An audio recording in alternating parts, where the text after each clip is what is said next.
Senior تجزیہ کار اعجاز نقوی صاحب نے بہت شکریہ سر، آپ نے ہمیں اپنا قیمتی وقت دیا. اس حوالے سے کیا کہنا چاہیں گے؟ آپ دیکھیں، یہ تو پہلے دن سے ہم ان خدشات کا اظہار کرتے چلے آئے ہیں جی کہ جتنا بڑا یہ عالمی ایشو ہے، اس سے پہلے بھی میں یہی آپ کے چینل پہ کہہ چکا ہوں کہ یہ اس کے لیے جو درکار وقت ہے وہ دن نہیں، ہفتے نہیں، مہینے ہیں.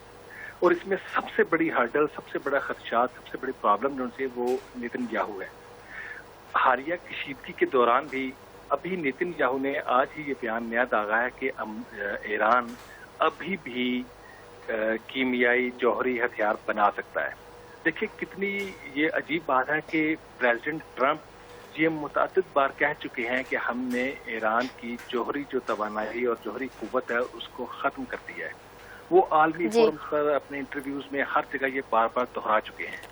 تو پھر نیتن یاہو کی طرف سے یا کسی اور اتھارٹی کی طرف سے یہ بار بار الزام تراشی ایران پر کرنا، جبکہ ایران نے وہ مذاکرات کیے، مذاکرات پہ آپ کے سائن بھی ہو چکے، معاملات بہتر بھی ہو چکے. اس کا مطلب ہے کہ جان بوجھ کر اس قضیے کو اور اس ایشو کو دوبارہ کھڑا کیا جا رہا ہے، اور حالات جو ہیں وہ امن کی بجائے جنگ کی طرف اور خون ریزی کی طرف دھکیلنے کی مذموم کوشش ہے جو اسرائیل کی طرف سے مسلسل کی جا رہی ہے. دوسری طرف ابھی دیکھیں کہ امریکہ نے اب پھر خاص طور پر جنوبی ایران میں آج ارلی مارننگ جنوبی ایران میں بوشہر اور ارد گرد کے علاقوں میں انہوں نے بمباری کی، جس کے جواب میں ایرانی اتھارٹیز کہہ رہی ہیں کہ انہوں نے کویت اور بحرین میں امریکی اڈوں کو نشانہ بنایا ہے.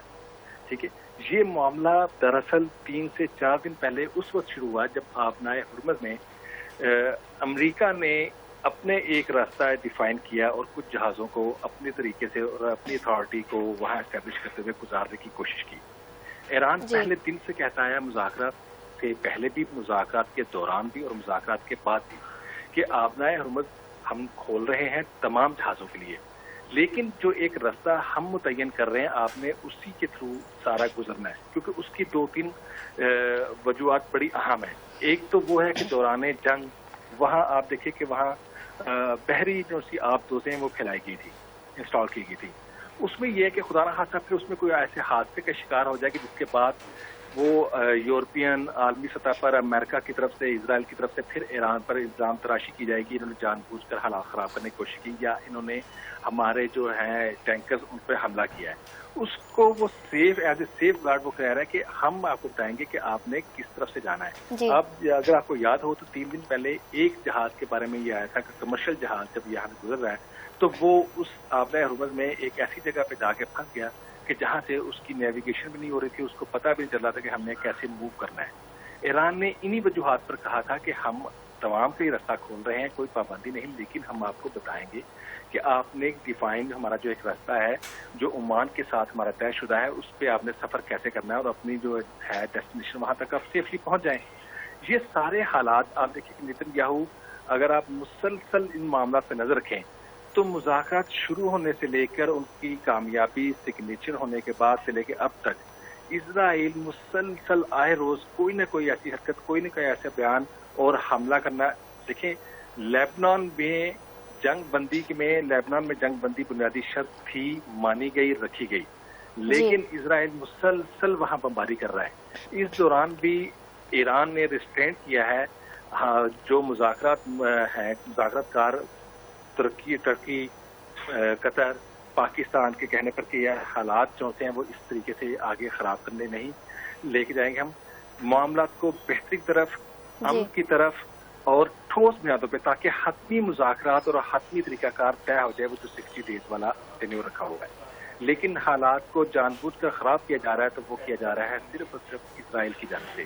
اب امریکہ کو جب ہم دیکھتے ہیں تو پتہ نہیں اس کا کیا ایشوز ہے، وہ کس طریقے سے بلیک میل ہو رہا ہے. پوری دنیا کہہ رہی ہے کہ امریکہ جو ہے اسرائیل کے ہاتھوں بلیک میل ہوتا ہے، اور اگر یہ سلسلہ ایسے جاری رہا تو دنیا میں امن کا خواب جو ہے وہ مکمل ہوتا نظر نہیں آئے گا. تو سر مجھے بتائیں کہ ایک طرف امریکی فوج جو ہے وہ ایران کے خلاف حملے جاری رکھنے کا کہہ رہی ہے، دوسری طرف کچھ عرصے کے بعد یہ امن قائم کرنے کا کہتے ہیں، تو اس حوالے سے آپ کیا کہیں گے؟ یہ وہی پالیسی ہے جسے کہتے ہیں مایوسی. اگر اس کو ایک ورڈ میں کہا جائے تو یہ مایوسی کا اظہار ہے کہ آپ ایک قدم آگے بڑھتے ہیں 2 قدم پیچھے جاتے ہیں، ایک قدم آگے بڑھتے ہیں 2 قدم پیچھے چلے جاتے ہیں. آپ ایک دن مذاکرات کی بات کرتے ہیں، دوسرے دن آپ حملے کی بات کرتے ہیں، جی 2 دن آپ مذاکرات کی میز پہ اکٹھے ہوتے ہیں، تیسرے دن آپ کہتے ہیں کہ وہاں جہاز سے بمباری ہم نے کر دی ہے. تو یہ ایشو جو ہے اس کو آپ کہہ لیں کہ ایک آپ نابالغ پن بھی ہم اسے کہہ سکتے ہیں جی کہ اس میں امریکہ اور اسرائیل کی طرف سے جو ہے وہ مذاکرات میں اخلاص کی کمی، نیت میں شک، اور ان کی آپ دیکھیں کہ اس میں سیریسنیس کو آپ اس کو ہم کاؤنٹر کر سکتے ہیں یا اس پہ یہ انتہائی کویسچنیبل ہے کہ آپ جب عالمی قوتیں باقی مذاکرات کار پاکستان، قطر، عمان جب تمام جی راضی ہو چکے ہیں، تمام نے اس کو فیسیلیٹیٹ کیا ہے، ایک امن کی راہ پر چل پڑے ہیں، تو اس دوران اور بغیر کسی ٹھوس وجہ کے سب سے بنیادی بات یہ ہے ٹھیک جی ہے جی ایک طرف ادھر کربلا میں دیکھیں وہ شہید رہبر آیت اللہ خامنائی کی سارے آخری رسومات کا سلسلہ جاری ہے، وہ ایران سے اب کربلا میں ہے جی ٹھیک ہے، وہاں 7 ملین پیپلز اکٹھے ہو چکے ہیں. ٹرمپ کہنے کہ ہم نے 1 ہفتے کے وقت بھی دیا ہے، ابھی کل ہی انہوں نے کہا تھا جی کہ تاکہ یہ سارے معاملات جو سے ہیں ان کی تدفین کے ہو جائیں. اس دوران آپ پھر بمباری کر رہے ہیں. تو اصل میں سب سے زیادہ آپ دیکھیں کہ اس میں جو خاص طور پر اس وقت میں بمباری کرنے کا ایک پہلو یہ بھی ہے کہ ٹرمپ کا اگر آپ بیان دیکھیں تو انہوں نے یہ پرسوں بیان دیا تھا 3 دن پہلے کہ میں انتہائی حیران ہوا ہوں کہ ایرانی قوم کس طریقے سے یا دنیا سے اتنی بڑی تعداد میں خامنائی کے جنازے پہ لوگ کیوں آئے ہیں اور جی وہ کیوں رو رہے ہیں. یہ ہے وہ اصل شکست جس کا سب سے پہلے دعویٰ کیا گیا تھا ٹرمپ کی جانب سے کہ ہم نے رجیم چینج کیا ہے اور ایرانی پیپل حکومت کے ساتھ نہیں ہے. ان کی اس شکست کو اس بیان سے ثابت ہوا ہے کہ ان کو وہی جو بات میں نے کہا تھا کہ مایوسی کا اظہار. جی جب آپ مایوس ہو جاتے ہیں، جب آپ اپنے منصوبے میں ناکام ہو جاتے ہیں تو پھر آپ مذاکرات کی بجائے آپ جنگ کا، آپ تشدد کا، آپ حالات خراب کرنے کا راستہ اپناتے ہیں بجائے کہ امن کے. اور یہی ہمیں نظر آ رہا ہے. اس میں ہمیں پاکستان کو بھی، قطر کو بھی، ترکیہ کو بھی اور یو این او کو بھی اس کو دوبارہ انوالو ہونا پڑے گا، اس کو امریکہ کو سمجھانا پڑے گا اور انہیں دوبارہ ٹیبل پر لانا پڑے گا کہ اگر آپ واقعی سیریس ہیں اس جنگ کو روکنے کے لیے، اس کو مکمل طور پہ ختم کرنے کے لیے اور حتمی مذاکرات کی کامیابی کے لیے، تو پھر اسرائیل کے کہنے پر نہ تو بمباری کی جائے گی اور نہ اسرائیل کو یہ اجازت دی جائے گی کہ وہ ایران کے خلاف کوئی کارروائی کرے یا لبنان میں مزید حالات خراب کرنے کی کوشش کرے.